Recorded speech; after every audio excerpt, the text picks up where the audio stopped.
Assalamualaikum warahmatullahi wabarakatuh. Waalaikumsalam warahmatullahi wabarakatuh. Waalaikumsalam warahmatullahi wabarakatuh.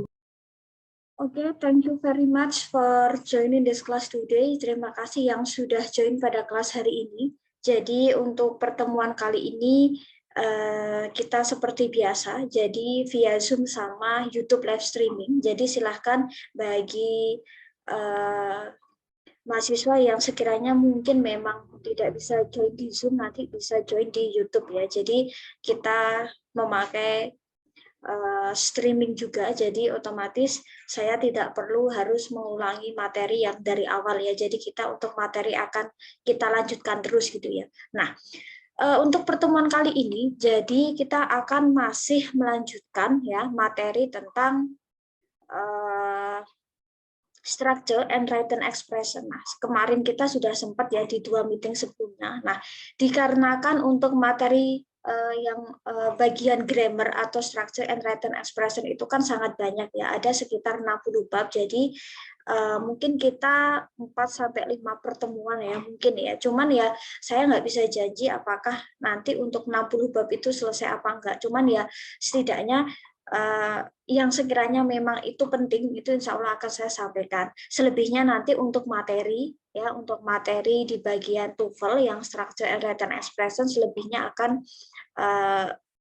saya kirimkan ke grup saja ya, nanti mungkin bisa via Google Drive ya. Jadi kalian bisa belajar mandiri ya untuk bagian ini. Nah, memang selebihnya di bagian grammar ini memang cukup tricky, dalam artian itu memang penuh dengan trik ya, karena selain waktu yang cukup terbatas ya, soalnya kan ada 40 ya. Nah, ada 40 soal, sementara waktu pengerjaannya itu sekitar 25 menit, jadi ya setidaknya memang harus cepat ya, cepat untuk mengerjakan, karena memang apa ya, waktunya itu singkat, jadi dalam satu soal itu mungkin ya tidak ada 1 menit gitu ya. Jadi selebihnya memang tidak selalu harus mengartikan, karena mungkin kita identik dengan ketika kita mengerjakan bahasa Inggris ya kita harus mengartikan. No, tidak selalu prinsipnya adalah mengartikan, tetapi yang jelas kita tahu konsep. Nah, di bagian yang cukup paling penting di dalam TOEFL di bagian SWE itu adalah di penguasaan tata bahasa. Nah, kita akan lanjutkan untuk materi kita. Di minggu kemarin kita sudah sempat bahas tentang skill sampai skill 14. Nah, kita akan lanjutkan untuk skill 15 nanti sampai mungkin sekitar 19 atau 20. Nah, terus biasanya karena ada 60 bab, biasanya skill 1 sampai skill 20 itu di bagian structure. Jadi kalau structure itu kan identik dengan pilihan ganda, ya, pilihan ganda atau multiple choice. Nah, jadi kalau di SWE kan dia ada 2 sesi kan. Nah, sesi structure itu ada 15 soal, isinya adalah 15 pilihan ganda di mana kita disuruh atau diminta mencari jawaban yang benar. Karena ada 3 opsi jawaban yang dia secara grammatically adalah incorrect ya atau salah. Nah, itu biasanya ada di skill 1 sampai 20 yang nanti akan kita bahas lanjutannya. Nah, untuk skill 20 ke atas, 20 sampai sekitar 60, itu biasanya memang identik dengan apa ya? Grammar juga pasti, grammar lanjutan. Nah, itu biasanya untuk skill yang dari 1 sampai skill yang dia 20 ke atas atau 21 ke atas itu biasanya di bagian written expression ya. Kalau written expression itu kan identik dengan apa ya? Kita diminta ya ada satu kalimat di mana di situ kan ada garis bawah ya. Kita diminta untuk memilih jawaban yang salah karena ada 3 opsi yang benar. Nah, jadi cukup kebalikannya. Nah, jadi untuk soal nomor 26 sampai ke 40 itu biasanya di bagian written expression ya, written expression. Nah, soalnya 25 tetapi babnya itu bisa sampai 40 bab ya. Jadi satu bab itu mungkin 1 soal atau mungkin 2 bab malah 1 soal gitu ya. Jadi memang soalnya 40 gitu ya. Memang soalnya mungkin 40 soal, tetapi untuk babnya itu ada 60 ya. Jadi mungkin bisa juga 1 bab 1 soal, tapi bisa juga mungkin 2 bab 1 soal. Nah,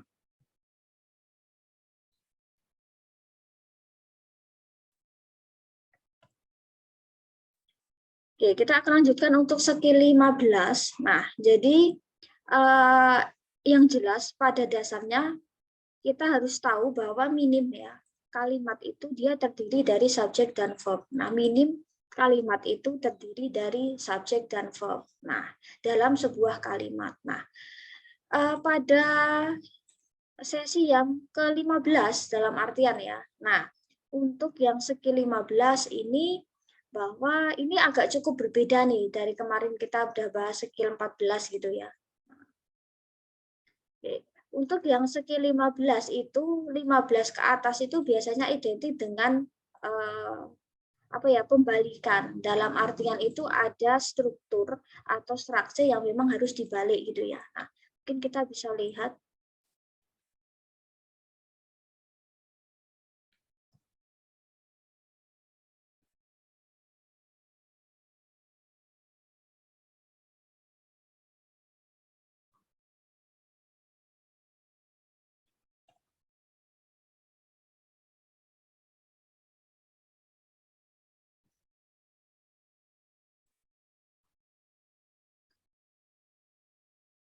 Nah, oke, untuk skill yang 15 gitu ya, untuk skill yang 15 ini, nah ini itu adalah unsur pembalikan ya, 15 ke atas ya, itu adalah pembalikan atau yang disebut inversion atau invert. Nah, oke, di bagian ini ada kita harus membalik antara subjek dan verb ketika ada question words. Nah, kalau kita tahu question words itu kan kayak tanda tanya dalam artian kata yang digunakan untuk menanyakan sesuatu ya, menanyakan sesuatu itu mungkin menanyakan kapan, menanyakan bagaimana, menanyakan kenapa, menanyakan kapan, menanyakan di mana. Nah, itu adalah question word. Nah, yang awalnya kalimat itu seharusnya adalah susunannya adalah subject verb, tapi ketika ada question word dia harus dibalik. Nah, ya, prinsipnya seperti ini kalau kita lihat. Nah, di sini, nah, kalau question word itu kan ada yang namanya, mungkin kita familiarnya dengan WH question ya, bisa kata who, what, when, where, why, sama how.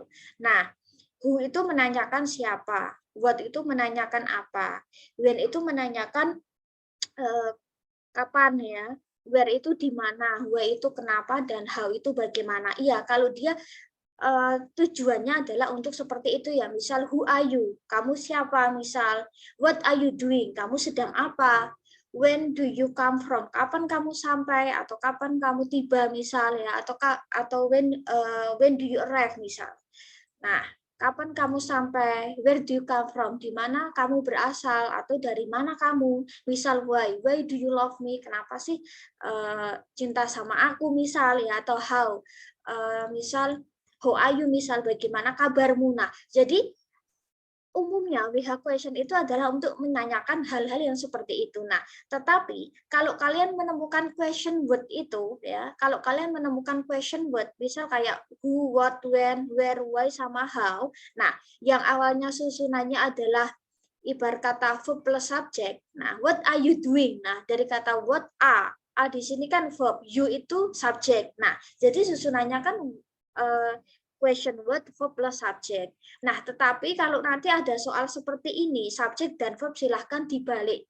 Nah, jadi itu biasanya akan jadi opsi jawaban. Nah, misal question word dulu, nanti subjek plus verb. Nah, misal what are they? Misalnya.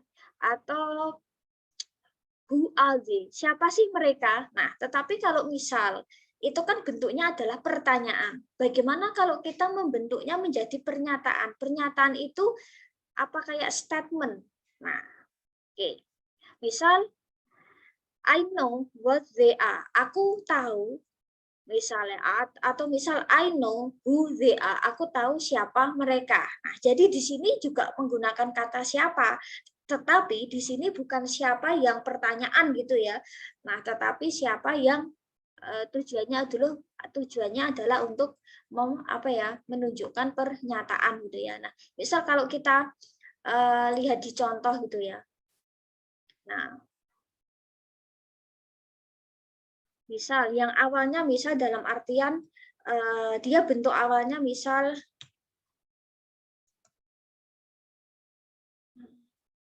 Misal, siapa kamu? Nah, ini kan pertanyaan ya. Nah, bagaimana kalau kita merubah ke pertanyaan? Kalau secara rumus ini kan adalah question word kan. Nah, ya, misal seperti ini ya. Mungkin saya bisa, nah. Terus di sini A itu kan sebagai to be ya, maka dia verb. Terus you itu sebagai subjek. Nah, sebenarnya urutannya kan seperti ini. Nah, question word verb plus subject. Nah, misal dalam artian who are you? Siapa kamu misal. Nah, bagaimana kalau kita membentuk menjadi suatu pertanyaan atau suatu pernyataan gitu ya. Misal I know. Nah,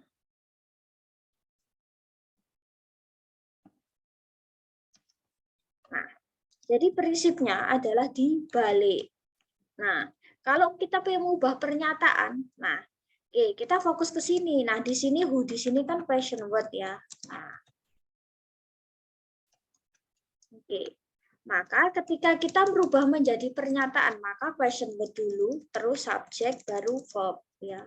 Nah, jadi modelnya seperti ini. Yang awalnya susunannya adalah question verb plus subject, maka kalau nanti disoalkan dia akan seperti ini. Maka kita memilihnya harus yang ini. Kita harus membalik dalam artian secara susunan. Jadi kalau dia bentuk pertanyaannya kata tanya verb plus subject, ya, maka kalau kita ingin membuat bentuk pernyataan, maka kita question word subject plus verb. Nah, ya, di sini kalau kita lihat di contoh misal ya, the lawyer asks the client why bla bla bla it. Nah, di sini kita nggak usah fokus ke sini, kita fokus ke sini. WH question. Ketika ada WH question, ya, WH question itu kan maka susunannya itu kan, nah di sini kan bukan interrogatif dalam artian dia bukan pertanyaan kan. Nah, berarti ini pernyataan. Maka kalau susunan pernyataan gimana? Question word, subject plus verb. Maka jawaban yang benar otomatis langsung yang C. Nah, oke.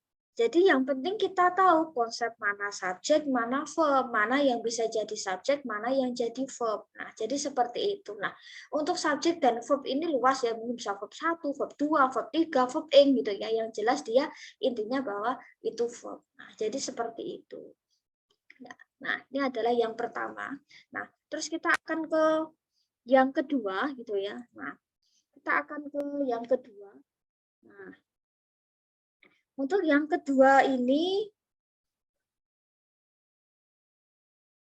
kita ke skill 16 ya. Nah, jadi untuk yang skill ini ya, untuk di skill ini sama, kita masih menggunakan prinsip apa ya, membalik gitu ya. Kita masih gunakan prinsip membalik. Nah, jadi kalau tadi yang dibalik ya, jadi intinya konsepnya sama, 15-16 itu adalah membalik subjek dan verb menjadi verb plus subjek. Jadi ketika kalian menemukan ada place expression, jadi membalik subjek dan verb secara susunan ketika ada ekspresi yang menunjukkan tempat atau keterangan tempat. Nah, di sini kalau kita lihat, di sini kalau misal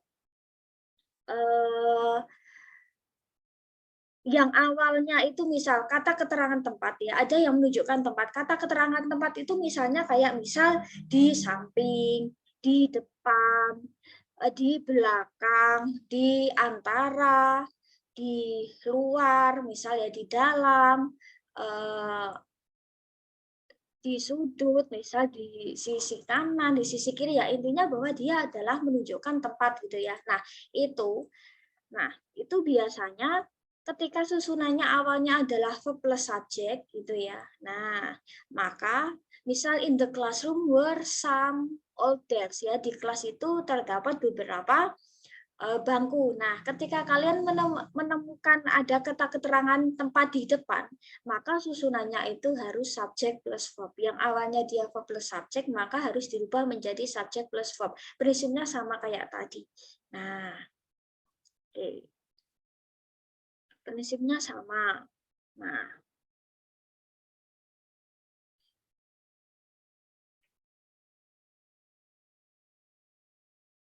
oke. Misal soalnya ini. Nah, oke.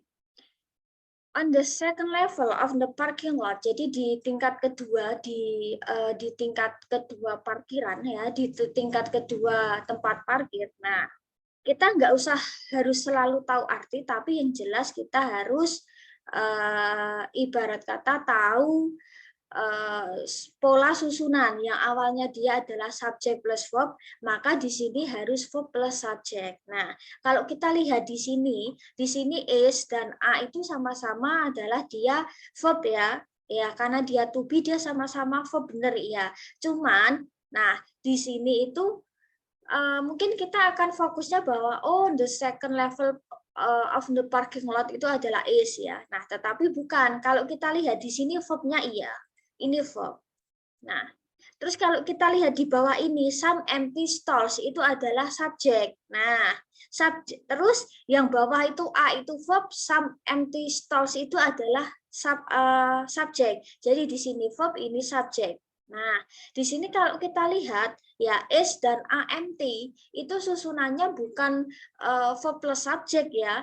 Is itu verb benar, mt itu adalah kata sifat. Nah, jadi dia bukan kata subjek gitu ya. Nah, berarti ini salah. Nah, A sama B salah. S sama A benar-benar ya iya memang dia verb, tapi mt itu bukan bukan apa ya, bukan subjek ya, tetapi dia kata sifat. Kalau misal kalian memperhatikan di awal bahwa subjek itu adalah noun, kata benda, entah kata benda mati atau kata benda hidup. Sedangkan kata sifat tidak bisa jadi subjek. Nah, berarti A sama B dieliminasi. Nah, oke. Terus kalau yang C, some empty stalls. Nah, di sini benar. Nah, kalau kalian juga kemarin masih ingat bahwa subjek itu kan dia bisa terdiri dari kata benda ya noun, entah itu mungkin benda mati atau benda hidup, bisa terdiri dari frase. Frase itu adalah misal kayak adjective plus noun. Misal adjektifnya beautiful, nounnya girl. Beautiful girl itu bisa jadi subjek. Atau bisa juga subjek itu gabungan dari determiner, adjective plus noun. Misal kayak ini, some empty stalls atau some beautiful girls. Nah, maka dia bisa jadi subjek. Jadi kalau secara susunan, maka ini benar, ini subjek, ini subjek plus verb. Nah, kalau yang bawah itu verb plus subjek. Nah, maka jawabannya yang tadi, yang awalnya ketika kalian menemukan ekspresi tempat atau kata keterangan tempat subjek plus verb, maka dia harus dibalik menjadi verb plus subjek. Maka jawaban yang benar adalah yang D. Nah, jadi jawaban yang benar adalah yang D. Nah, oke. Terus kita akan lanjutkan untuk apa ya, skill selanjutnya. Nah, untuk skill 17. Nah, jadi pada prinsipnya memang skill ini pasti tetap saling berkaitan ya. Nah, oke, kita akan ke skill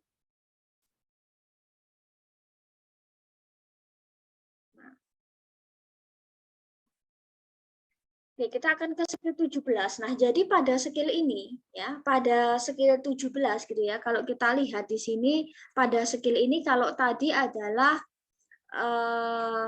membalikkan subjek dan verb ya, dikarenakan ada ekspresi tempat atau kata keterangan tempat. Terus tadi ketika ada question word ya, we have question. Nah, kalau di sini kita membalik subjek dan verb ketika ada ekspresi negatif. Nah, ketika ada ekspresi negatif, kita membalik ya, yang awalnya misal ada ekspresi negatif subjek dan verb, kita nanti membaliknya menjadi verb plus subjek. Nah, misal kayak kata no, no itu tidak, not juga tidak, never misal, tidak pernah, neither juga tidak, neither nor itu intinya juga begitu juga, intinya juga tidak ya, tidak juga, barely, hardly itu jarang, only hanya, rarely itu juga jarang, rarely, scarcely, seldom itu artinya juga jarang. Nah, jadi ketika kalian menemukan ekspresi negatif seperti ini yang yang seharusnya umumnya itu verb plus subjek, maka kita harus ya merubah ya, yang awalnya mungkin dia adalah subjek plus verb, maka kita harus mengubah menjadi verb plus subjek. Nah, oke.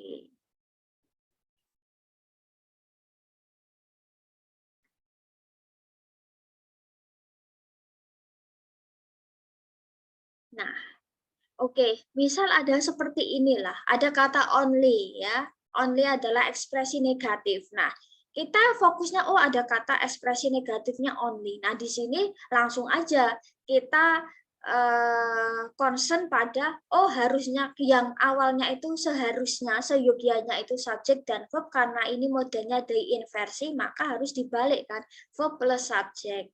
Nah, kita berarti harus cari mana verbnya, mana subjek. Nah, kalau yang pola A sama D itu sama-sama will.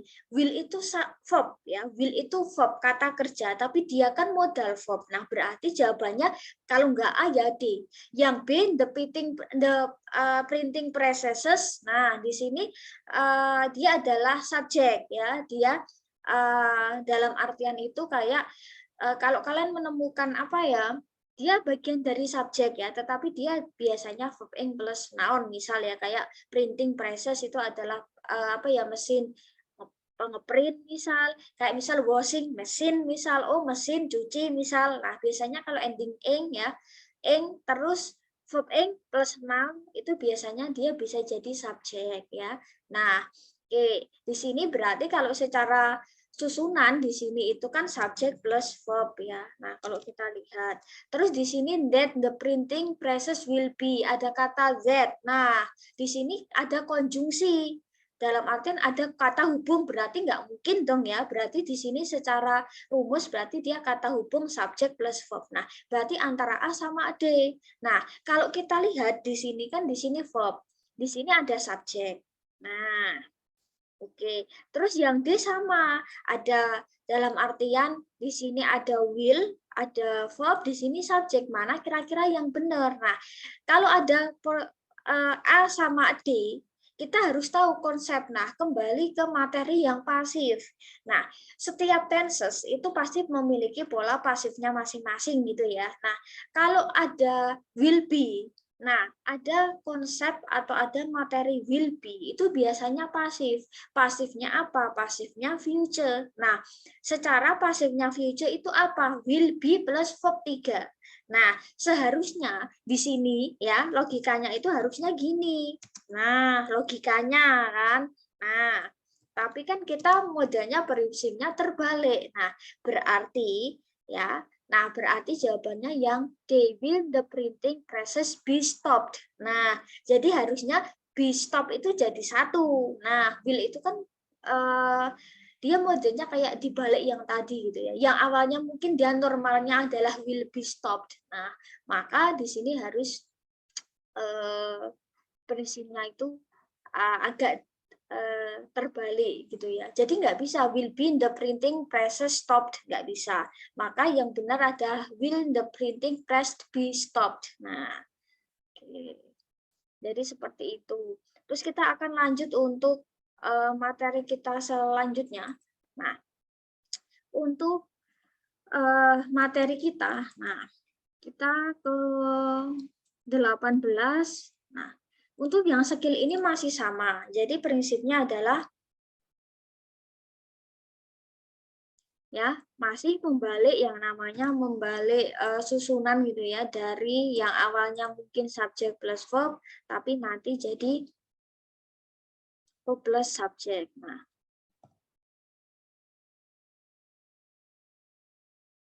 untuk yang ini, untuk yang skill 18. Nah, untuk yang skill 18 ini,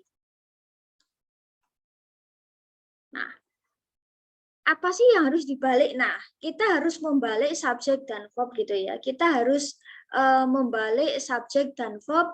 Nah, ketika ada conditional. Nah, conditional sentence itu apa? Nah, jadi kayak conditional sentence atau conditional itu kayak misal kayak kata gini. Ada kata had, ada kata should atau were. Nah, jadi ini conditional itu kayak pengandaian. Jadi prinsipnya itu kayak berandai-andai, berimajinasi, berangan-angan. Nah, itu namanya conditional. Nah, conditional di sini ada kata had, should, were. Nah, tetapi if juga bisa termasuk. If itu artinya jika ya. If itu jika. Nah, prinsipnya gini sebenarnya. Nah, kan kalau yang namanya berandai-andai kan biasanya identik dengan if ya. If I if I am rich, misal. I will be a millionaire, misal. Kalau aku punya banyak uang, aku pasti jadi orang miliarder. Seperti itu ya, if memakai kata if. Nah, kalau misal kita nggak memakai kata if ya, if itu optional sebenarnya. Kalau ada kata had, should sama were di depan seperti ini, nah maka ya secara susunannya dia harus verb plus subject, jadi were dulu plus subject. Tetapi kalau memang ada if, maka harus subject dulu plus verb.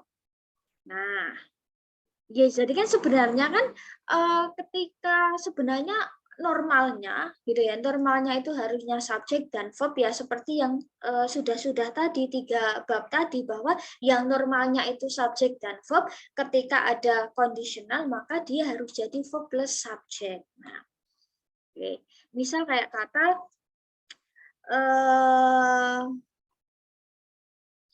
I would help you if I were in a position to help. Aku akan membantu kamu kalau memang aku ada posisi yang memang aku bisa bantu. Nah, di sini ada if I were.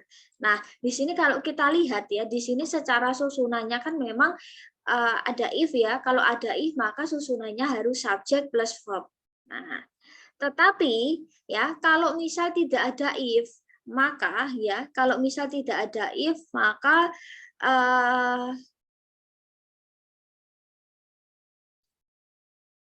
maka if itu dihilangkan gitu ya.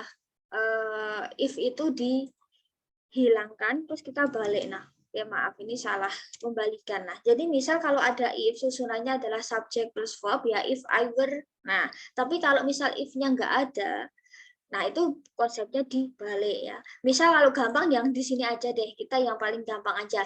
If you should arrive before 6 misal. Kalau kamu sampai jam 6 ya, segera hubungi aku, just give me a call, segera telepon aku. Nah, di sini ya, kalau kalian menemukan ada kata had, terus were, sama should ya, kalau kalian menemukan ini, maka prinsipnya harus, nah, verb dulu baru subject. Nah, jadi seperti itu. If you should arrive before 6, jadinya should you. Lah, if-nya itu dihilangkan ya di sini. If-nya hilang, yang awalnya you should itu subject plus verb, maka harus dibalik should you. Jadi verb plus subject. Nah, jadi seperti itu. Intinya ini sih. Nah, if he had taken more time, jika kalau dia punya banyak waktu, nah, maka hasilnya akan jadi lebih baik. Had he taken. Nah, terus di sini ya secara rumusan maka ya yang awalnya he had ya maka nanti jadi had he. Nah, jadi dibalik. Nah,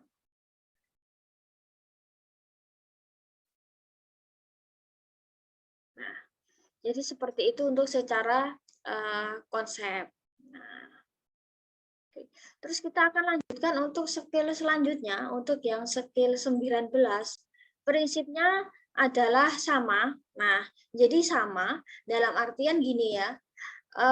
Untuk yang ini ya, untuk yang bagian ini, untuk yang di bagian ini, nah sama kita masih menggunakan membalik ya antara subjek dan verb. Nah, menjadi verb plus subjek ketika ada comparison. Nah, comparison itu apa? Perbandingan. Nah, with comparison. Kalau mungkin kalian di bahasa Inggris 1 sama saya, bahasa Inggris 1 tuh kayaknya saya nggak ngajar kelas A ya. Nah, seharusnya ini sudah pernah diajar di bahasa Inggris 1 tentang perbandingan. Tingkat perbandingan ya, tingkat perbandingan kata sifat. Nah, comparison atau adjective of comparison. Nah, mungkin bisa sedikit saya tambahi. Nah, comparison itu biasanya gini ya. Mungkin saya tambah sedikit. Atau mungkin bisa disebut degree of comparison atau perbandingan kata sifat gitu ya. Nah,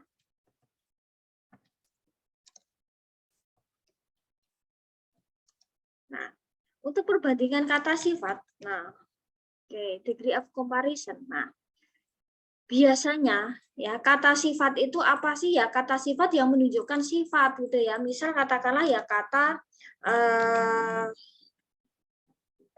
adjektif atau kata sifat. Nah, kata yang memberikan sifat pada benda yang dilekati. Nah, itu adalah kata sifat. Nah, oke.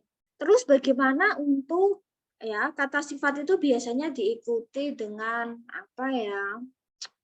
Mungkin bisa perbandingan kata sifat atau intinya comparison itu intinya biasanya identik dengan apa ya? Nah, ini ya, more gitu ya, more atau dalam artinya lebih. Nah, misal more beautiful, lebih cantik ya. Misal more difficult, lebih sulit ya. Nah, misal apa lagi ya? More prepared.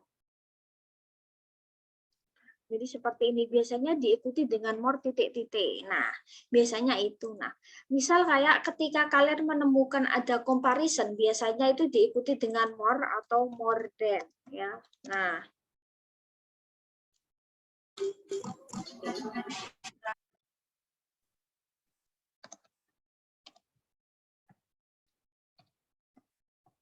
biasanya diikuti dengan ini. Nah, oke. Kalau misal kalian menemukan yang ini ya, kalau kalian menemukan ini, nah itu biasanya identik dengan more atau more than ya, artinya itu lebih atau lebih dari atau lebih daripada. Nah, oke. Oke, misal gini ya, ketika kalian ada comparison, misal more titik-titik atau more titik-titik than, ya, maka yang seharusnya seyogianya itu susunannya adalah subject plus verb, maka dia harus verb plus subject. Nah, jadi memang harus dibalik, prinsipnya sama. Nah, jadi misal she were more prepared than the other performers were, misal ya. Kita itu lebih punya prepare lebih, dalam artian kita itu lebih menyiapkan daripada para performer yang lain. Nah, kalau misal kalian menemukan ada comparison, maka harus verb plus subject ya. Jadi prinsipnya sama, yang awalnya itu subject verb, nah ketika ada comparison ya harus verb plus subject. Nah, misal ya. Nah, di sini kalau kita lihat, nah di sini misal the result of the current experiment appear to be more consistent than the result of any previous test were. Nah, di sini kalau kita lihat di sini subjek, di sini verb. Nah, intinya bahwa harus kita pahami bahwa kalau di dalam TOEFL itu subjek verb, subjek verb. Ketika kalian menemukan kata biasanya, itu biasanya sebelum verb, itu biasanya pasti subjek. Nah, jadi itu gampang. Jadi mau tahu subjek ya cari dulu verbnya. Maka kata atau frase sebelumnya itu adalah subjek. Nah, ketika ketika benarnya itu adalah subjek plus verb ya, kalau ini namanya adalah dibalik, maka harus verb plus subjek. Nah, kalau misal my sister spends more hours in the office than John does. Saudara perempuanku menghabiskan banyak waktu di kantor daripada John. Terus nanti kita harus prinsipnya membalik. Nah, my sister spends more hours in the office than does John. Nah, jadi di sini yang awalnya dia adalah subjek, John subjek, di sini verb, maka di sini jadi verb plus subjek ya. Nah, jadi prinsipnya seperti itu. Nah, terus kalau kita lihat di soal di sini, ini sama ya tadi. Nah, jadi seperti itu. Jadi untuk yang skill tadi ya 15, 16, 17, 18, 19 itu intinya bahwa yang awalnya ya dia adalah subjek dan verb, yang awalnya dia adalah subjek dan verb, maka harus dibalik menjadi verb plus subjek. Nah, jadi prinsip kebalikan itu berlaku ketika yang tadi kita udah bahas. Kalau di skill 4 itu mungkin ada yang namanya question word. Ketika ada WH question who, what, when, where, why, maka dia setelah itu harus verb plus subject. Terus kalau tadi ada ekspresi tempat ya plus expression, maka ya prinsipnya kalau ada itu ya harus ada verb plus subject. Ketika ada negatif atau kata atau ekspresi yang menunjukkan negatif seperti yang tadi di slide tadi, maka ya setelah itu harus verb plus subject. Terus ketika tadi ada barusan kita bahas ya, ketika ada kondisional ya, pengandaian, misal kata were, had sama should, maka prinsipnya harus verb plus subject. Terus yang terakhir ini ya, ketika tadi itu ada yang namanya apa ya? Nah, untuk yang 19 tadi ya, ketika tadi ada comparison atau perbandingan gitu ya, ada perbandingan kayak kata more titik-titik then atau more titik-titik. Nah, maka dia harus verb plus subject. Nah, jadi prinsipnya itu. Jadi kita harus tahu ya, ketika ada 5 poin tadi, maka dia secara jawaban cari verb plus subject. Nah, jadi seperti itu. Nah, terus kita akan sedikit buka sedikit ya tentang skill 21. Nah, untuk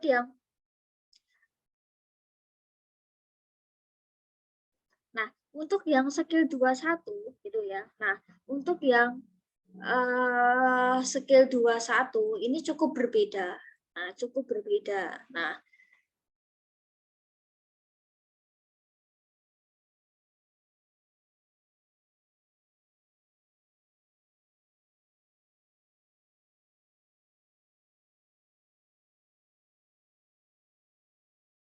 Nah, untuk yang skill 21 itu adalah intinya bahwa prinsipnya adalah penyesuaian antara subjek dan verb ya. Kalau tadi itu lebih ke penyesuaian inversion dalam artian ketika ada sejumlah kata atau ekspresi tertentu maka susunan yang awalnya subjek verb jadi verb plus subjek gitu ya. Nah, untuk yang skill dua apa ya yang skill 20. Nah, oke. Nah, untuk yang skill 20 itu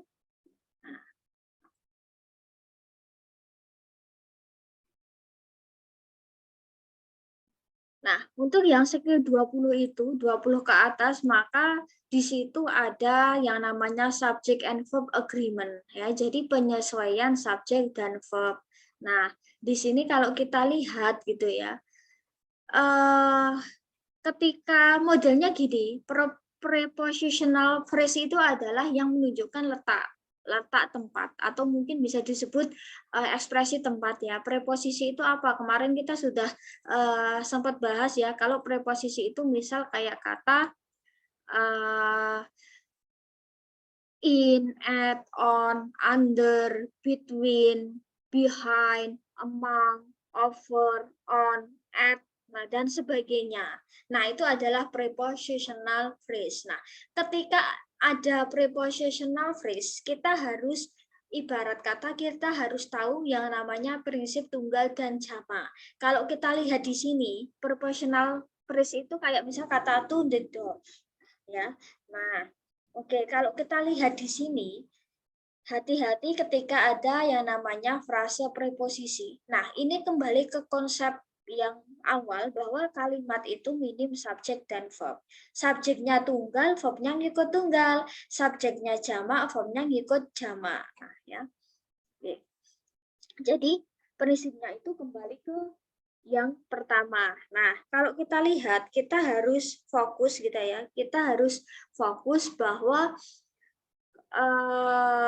subjeknya apa, verbnya apa, dia akan ngikutin. Nah, kalau kita lihat di sini, ya, kalau kita lihat di sini, the key to the doors are in the drawer. Nah, oke. Kunci menuju ke pintu-pintu ada di laci. Nah, kalau kita lihat di sini, nah, di sini the key misalnya, the key kunci. Kunci di sini kan singular ya, atau mungkin bisa disebut tunggal. Nah, tetapi di sini to the doors, ke arah pintu-pintu. Di sini ada the doors, di arah pintu-pintu. Nah, berarti kan ini jamak. Nah, berarti di sini ada singular, di sini ada plural. Nah, padahal intinya bahwa konsepnya kan gini ya. Konsepnya bahwa subjek dan verb itu kan harus sinkron. Subjek dan verb itu harus sesuai. Nah, berarti dalam hal ini gitu ya, dalam hal ini kita lihat subjeknya mana. Nah, kalau di sini, nah, kita harus tahu setidaknya mana yang benar. Misal, apakah kita mengikut the key-nya atau the doors-nya. Nah, jadi seperti itu. Nah, oke, kalau kita lihat di sini, nah, maka kira-kira yang benar misal yang mana? Nah, ya, di sini ada the key to the doors are in the drawer atau the case to the door is in the drawer. Nah, di sini mungkin kita akan di contoh pertama kita akan mikir doors itu adalah the subject, ya. Tetapi bahwa subjeknya adalah the key. Nah, oke.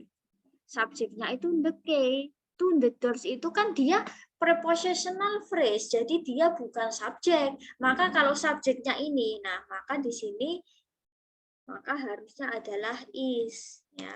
Nah, oke, ngikutin subjek yang depan. Nah, terus yang bawah, the case to the door is in the drawer. Nah, misal seperti itu. Nah, berarti intinya bahwa the case itu kan kunci, dia jamak kan. Nah, maka verbnya juga harus jamak. Nah, maka harusnya gini kan. Oke. Jadi is di sini ngikut the key karena dia tunggal. Kalau di sini a dia ngikut ke the case ya karena dia jamak. Nah, sama halnya gitu ya, misal the door. Nah, di sini kan kalau tanda bintang itu mengindikasikan error kan. Nah, seharusnya yang benar apa? Nah, di sini kan harusnya is ya, di sini is, kalau di sini a. Nah, harusnya seperti itu karena ngikut yang subjek depan. Jadi bukan to the room-nya karena dia bukan subjek. Kembali ke prinsip subjek itu yang mana. Nah, intinya sih itu ya. Nah, terus kita juga intinya bahwa subjek dan verb harus sesuai ya. Misal subjek itu kalau misal kita masih ingat kalau subjeknya adalah I, you, we, they, she, he, it ya, dia kan to be-nya beda ya. Kalau I menggunakan am, you, we sama they menggunakan a, she, it menggunakan is ya. Nah, seperti itu prinsipnya. Terus kalau pasif kalau past tense misal ya verb-nya kan dia menggunakan apa ya, menggunakan was sama were ya, misalnya menggunakan was, she, he, it was, you, we sama they menggunakan were. Nah, oke. Terus mungkin ini sekilas ya, kita akan lihat kalau di dalam nah,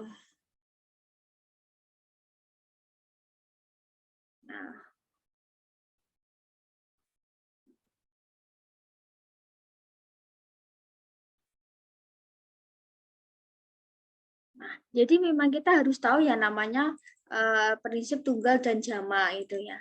Nah, misal gini ya, kita akan ke konsep di present sak past tense dulu lah. Ini sekilas aja, next kita akan bahas lebih ya.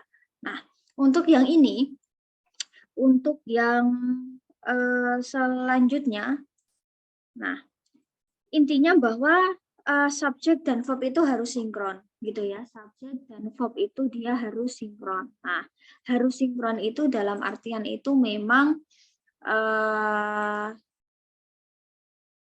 nah, subjek dan verb itu harus sinkron. Subjek dan verb harus dalam artian itu dia harus sesuai. Verb akan selalu mengikuti si subjek. Nah, verb akan selalu mengikuti subjek. Nah, di sini kalau kita tahu konsep present tense ya. Kalau di dalam present tense kan biasanya identik dengan yang namanya penyesuaian ya, apalagi di tenses ya. Kalau kita lihat di sini, kalau kita lihat sekilas, ya kalau kita bisa lihat sekilas, kalau di tenses itu kan, nah ini sebenarnya dulu bahasa Inggris 1 sudah sih, harusnya ya bahasa Inggris 2 juga. Nah, jadi kalau di dalam simple present gitu ya, simple present tense gitu ya, di simple present tense itu kan intinya bahwa penggunaannya verb 1 ya. Kalau misal subjek ya, subjeknya adalah I, you, we, they, maka dia menggunakan s atau es ya di belakangnya. Tapi kalau dia subjeknya adalah she, he, it, maka dia menggunakan s atau es ya. Nah, prinsipnya seperti itu. Jadi dalam perubahan kata ya, kalau dalam bahasa Inggris itu mengenal gini, kalau di dalam perubahan kata dalam bahasa Inggris itu selalu ada rumus. Nah, ini selalu saya tekankan di bahasa Inggris 1 di mata kuliah saya, bahwa tidak semua kata kerja bisa di ending s, tidak semua kata kerja di ending es. Nah, jadi seperti itu. Cuman kadang mungkin di Indonesia beda materi ya, cuman saya kurang tahu tuh bahasa Inggris 1 dan 2 kalian diajarkan ini enggak gitu loh. Nah, karena saya mungkin nggak ngampu, jadi saya kurang paham ya. Nah, oke. Jadi untuk yang kolom sebelah kiri itu kan yang memakai adalah I, you, we, they, some. Nah, ya. Tetapi kalau yang sebelah kanan yang ending s atau sj yang memakai subjeknya adalah she dan it, she, he dan it. Nah, jadi misal ketika kata kerja endingnya o, s, h, t, j, h, x dan ss maka dia tambah es ya. Misal go jadi goes, was jadi wasses, mix jadi mixes dan sebagainya. Nah, di situ. Untuk yang go, was, watch, mix sama kiss itu yang memakai adalah I, you, we sama they. Nah, tapi kalau dia she, it maka memakai prinsip yang sebelah kanan ya. Menggunakan yang sebelah kanan. Terus kalau misal ya, terus selanjutnya kalau di terus kalau kata kerjanya endingnya konsonan plus y, ada huruf konsonan plus y, maka huruf y rubah jadi i baru tambah es ya. Maka study jadi studies. Kalau I study, you study, we study. Kalau she, he, it jadinya studies misal.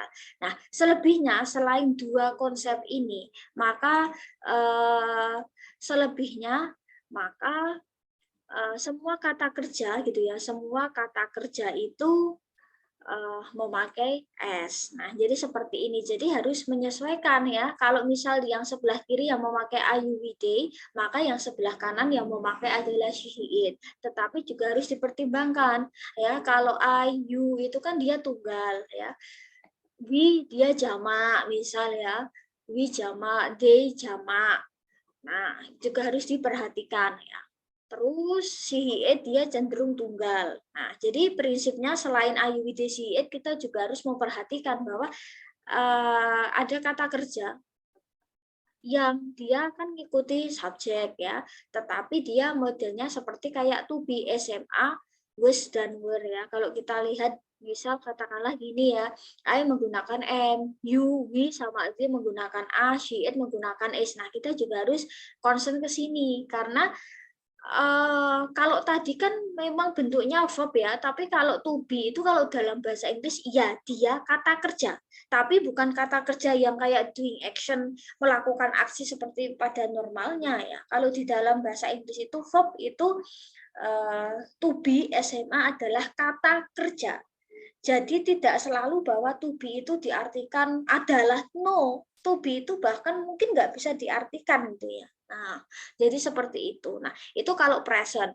Terus kalau misal ranahnya adalah past tense gitu ya, ranahnya adalah past tense, maka to be-nya tinggal ikuti. Oh, misal was dan were. Oh, kalau I menggunakan was, you menggunakan were, misal she, he, it menggunakan was, we sama they menggunakan were. Nah, itu ngikutin. Jadi next kita akan bahas tentang penyesuaian ini. Subjek dan verb itu memang harus yang namanya harus sinkron gitu ya. Nah, verb akan selalu mengikuti si subjek gitu ya. Nah, ini juga kembali ke itu tadi ya, kembali ke prinsip tenses tadi. Nah, jadi setidaknya kalau di dalam TOEFL bagian grammar itu memang kita harus tahu bahwa intinya kalimat itu minim dia terdiri dari yang namanya subjek dan verb ya. Kalimat itu minim terdiri dari subjek dan verb. Nah, subjek dan verb itu harus sinkron ya, karena subjek dan verb itu akan selalu dalam artian itu harus selalu sesuai ya. Kita harus tahu subjeknya itu apa. Ketika kita udah tahu subjek, kita akan menemukan verb misalnya. Tetapi tidak terus merta-merta seperti itu. Nah, subjek dan verb bisa juga, tetapi nggak sesuai. Dalam kalimat itu subjek verb ada, tapi nggak sesuai. Misal kayak tadi, subjeknya apa, misal dia tunggal, tetapi verbnya jamak. Nah, itu juga yang bisa jadi masalah. The door, misal. Pintu, misal. Nah, dia harus diikuti is misal, tetapi di situ tulisannya A, berarti salah verbnya. Nah, jadi ini ya 20 ke atas di sini, skill yang 20 ke atas ini, terutama penyesuaian subjek dan verb itu cukup apa ya, dia akan sangat sering keluar ketika di poin soal halaman, apa ya, di halaman, bukan di halaman ya, di poin nomor 16 sampai 40 ya, jadi memang harus diperhatikan. Terus sekilas saya akan bukakan tentang tunggal dan jamak, ya prinsip tunggal dan jamak. Nah, ini juga di bahasa Inggris 1 sih, ya di bahasa Inggris 1 saya mengajarkan ini. Nah, untuk di bahasa Inggris 1 ini kalian pernah diajarkan tentang tunggal dan jamak, misal ya, tunggal dan jamak itu misal gini ya. Nah, jadi kalau prinsipnya, kalau di dalam bahasa Indonesia itu sama bahasa Inggris itu cukup berbeda. Cukup berbedanya itu dalam artian seperti ini. Nah, jadi kalau di dalam bahasa Inggris itu ya, kalau di dalam bahasa Inggris menjamakkan itu memang dia ada apa ya, ada rumusnya, dalam artian segala perubahan kata ya di dalam bahasa Inggris itu dia ada rumus. Jadi misalnya kayak gini, kalau di dalam bahasa Indonesia kita mau menerjemahkan buku ya, atau misal kita pengen membuat itu jamak buku menjadi buku-buku, nah seperti itu. Tetapi gitu ya, tetapi kalau dalam bahasa Inggris kan dia nggak mengenal yang namanya reduplikasi atau pengulangan. Jadi misal buku satu, kalau bukunya banyak menjadi buku kan nggak bisa. Bahasa Inggris kayak gitu. Jadi ada pembentukan tunggal dan jamak itu biasanya kan di ending s atau es. Nah, seperti ini. Mungkin next kita akan bahas lebih panjang lagi gitu ya. Nah, jadi prinsipnya itu. Nah, next di pertemuan terakhir, mungkin minggu depan itu ada the last meeting. Jadi untuk di pertemuan terakhir itu kita akan coba bahas tentang penyesuaian verb dan subjek dan verb gitu ya. Nah, bagaimana kalau misal di dalam di ranahnya present misal ya atau past tense, nah nanti itu kan dia akan ngikutin ya. Nah, subjeknya apa, verbnya apa, kita juga akan belajar tentang yang namanya ya kayak tadi ya prinsip apa ya, tunggal dan jamak. Nah, apalagi kalau subjeknya tunggal, maka verb juga akan mengikuti tunggal. Kalau subjeknya jamak, dia akan mengikuti jamak. Nah, jadi yang bisa jadi subjek itu ya, yang bisa jadi subjek itu kan tidak melulu mungkin tunggal ya, tetapi bisa juga kayak jamak itu bisa menjadi dalam artian itu subjek. Nah, jadi seperti itu.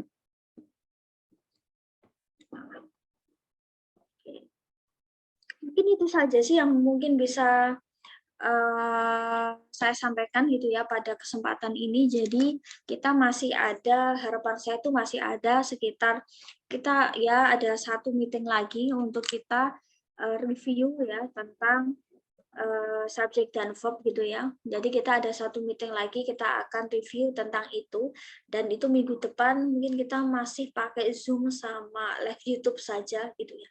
Nah, okay, thank you very much for your attention, your coming here. Terima kasih sudah join pada kesempatan kali ini. Semoga selalu sehat. Kita masih ada last meeting untuk pembahasan di bagian SWA ya, terutama di bagian grammar. Nah, oke, sekian kurang lebihnya mohon maaf. Wassalamualaikum warahmatullahi wabarakatuh. Waalaikumsalam warahmatullahi wabarakatuh. Thank you, Miss.